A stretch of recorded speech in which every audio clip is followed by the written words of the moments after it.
अस्सलाम वालेकुम students and hello guys, कैसे हैं आप लोग। उम्मीद है सब खैरियत से होंगे। आज हम लिखना सीखेंगे। सबसे पहले हरूफ तहजी के जो अल्फाज हैं उनको सीखते हैं और देखते हैं कि हमारी राइटिंग जो है वो जल्द अज जल्द बहुत ज़्यादा स्पीडली बेहतर और ठीक हो जाए। ये स्टूडेंट सबसे पहले कट मार्कर का जो इस्तेमाल होता है वो सबसे ज़्यादा मुश्किल होता है कि कट मार्कर को कैसे पकड़ें। ये देखिए, बड़ी साइड हमेशा ऊपर रखें, छोटी साइड नीचे रखें। ये आपको मैंने दिखाया कि बड़ी साइड ऊपर और छोटी साइड जो होती है वो नीचे रखें। ये देखें, ऐसे बिल्कुल आराम से ऊपर वाली नोक से स्टार्ट करना है, फिर टच पूरा लगाया, पूरा मार्कर को टच किया। ये देखें, ये करके देखा आपने ऊपर से नोक से। ये तकरीबन 45 के एंगल पे रखना होता है। ये देखें, ऊपर नोक से फिर पूरा।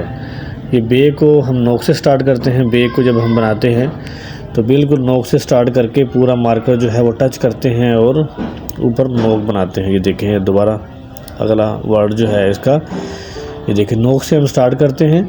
ये इसकी शक्ल और ये इसकी शेप होती है। ठीक है स्टूडेंट्स,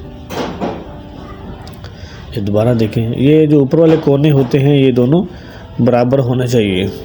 थोड़ा बहुत फ़र्क हो स्टूडेंट राइटिंग में थोड़ा बहुत फ़र्क हो तो कोई ऐसा इशू नहीं। इस तरह की शक्ल स्टूडेंट्स नहीं बनानी है आपने। इस तरह की शक्ल बिल्कुल नहीं होनी चाहिए। ये देखें, दोबारा देखें, ये नोक से स्टार्ट करते हैं और पूरा जब मार्कर टच किया दरमियान में और ऊपर जब लेके जाते हैं तो फिर हमने क्या किया, नोक पे ख़त्म किया। अब हम जीम देखते हैं।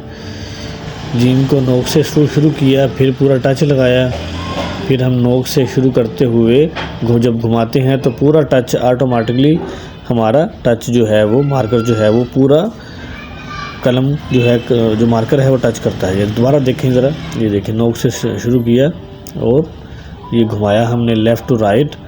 ये देखें, दरम्यान में नुक्ता आएगा और ये इसकी शेप होती है स्टूडेंट्स। दोबारा देखें, ये नोक से बनाया, पूरा टच किया और दोबारा घुमाया हमने लेफ़्ट टू राइट। गुलाई जो है ये देखें, ये जीम की जो गुलाई है इस तरह इसकी शेप और इस तरह इसकी शक्ल बनती है। ये जैसे जैसे आप प्रैक्टिस करते जाएंगे आपकी हैंड राइटिंग जो है वो, ये दाल, ये मैंने आपको पूरा मार्कर टच जो करना सिखाया। ये देखें, दाल ऊपर पूरा टच लगाएंगे और नीचे रे जो है वो नोक से बनाते हैं। जब हम नोक से झटका देते हैं नीचे तो ये इस तरह की शेप और इस तरह की शक्ल जो है इसकी बन जाती है। ये सीन को देखें स्टूडेंट्स, ये हमने स्टूडेंट्स के लिए सिंपली राइटिंग हम सीख रहे हैं।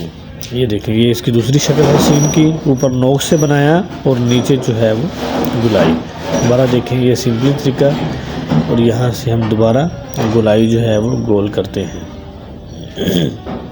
तो मार्कर आपने वैसे पकड़ना है और इंतहाई सिंपल और सादा तरीके से आपको आसानी से आ जाएगी। ये देखें, दोबारा एक शेप होती है ये वाली, बगैर डंडे के पूरा शीन। इस तरह भी बना सकते हैं, दूसरे तरीके से भी आप लिख सकते हैं, कोई ऐसा इशू नहीं है। दोनों तरीके, तीनों तरीके इस्तेमाल आप कर सकते हैं। ये देखें, सिंपल तरीके से अगर आप बनाएंगे तो वो इस तरह आएगा। ये देखें शीन, इस तरह भी लिखें चाहे उस तरह लिखें।